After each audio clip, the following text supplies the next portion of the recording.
L'objectif de cette opération, c'était d'arriver à fournir au client un plateau de bureau qui soit une sorte de boîte à outils pour lui, pour ses différents services, qui puisse changer éventuellement de fonction, et de réussir un bâtiment très intégré dans un tissu urbain complexe.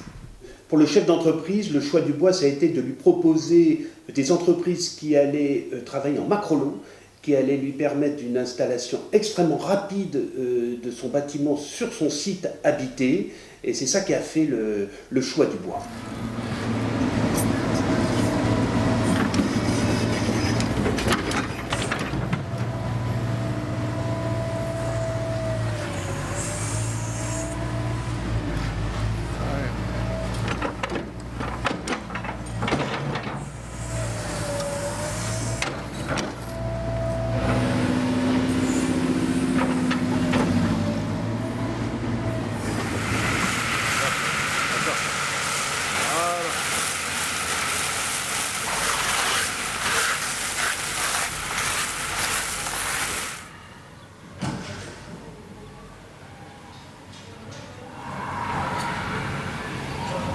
C'est le principe du bâtiment porche qui laisse un accès sur le fond de la parcelle. C'est le principe d'un bâtiment en pente qui donc articule les différentes hauteurs qui l'environnent. Et donc un bâtiment qui vient se plier et se faire son propre chemin sur ce site complexe.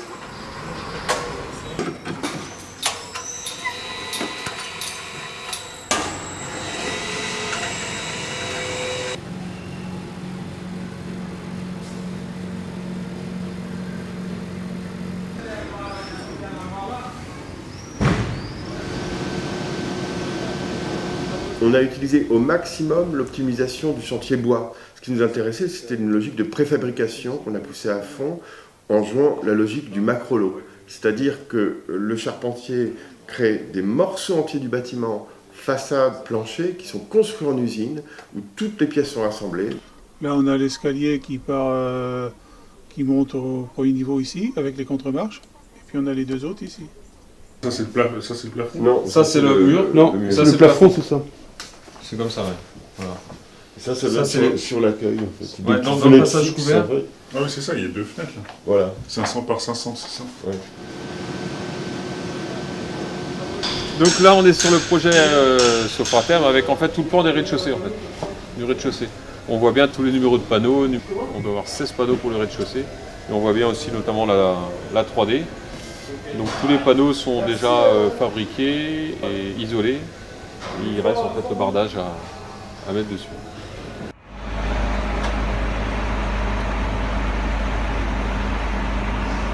Ce bâtiment est écologique parce qu'on l'a principalement construit en bois, et à la cellule verte, on est militant pour les produits biosourcés. On a envie de faire que cette mutation du bâtiment qui travaillait avec des produits de la chimie est en train de disparaître, et voilà un bâtiment qui en est un exemple.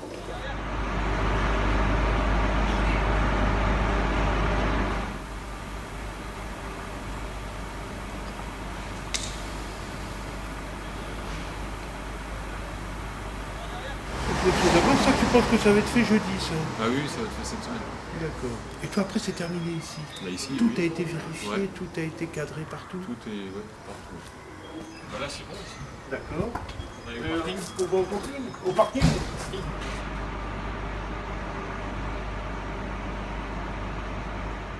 Alors en termes de qualité d'usage et d'habitat, on se rend compte effectivement à chaque fois qu'on y retourne du confort de travail qu'ont les employés actuellement. Il se trouve qu'en fait on a un grand open space qui semble un peu flotter en hauteur et qui est criblé d'ouvertures et de lumière, filtré par un jeu de brise-soleil, donc ça mène quelque chose d'assez spectaculaire, à la moindre éclaircie. Et c'est à la fois en même temps très ouvert et très feutré. Et au niveau sonore, il y a quelque chose d'assez doux et d'assez calme. Donc ça crée un espace absolument convivial et chaleureux pour un lieu de travail. C'est un peu l'antithèse de ce qui s'est pratiqué jusqu'à présent. La qualité phonique, quand on décide de faire des open space, c'est fondamental. C'est pour ça que d'ailleurs à la cellule verte, on a un acousticien qui travaille avec nous.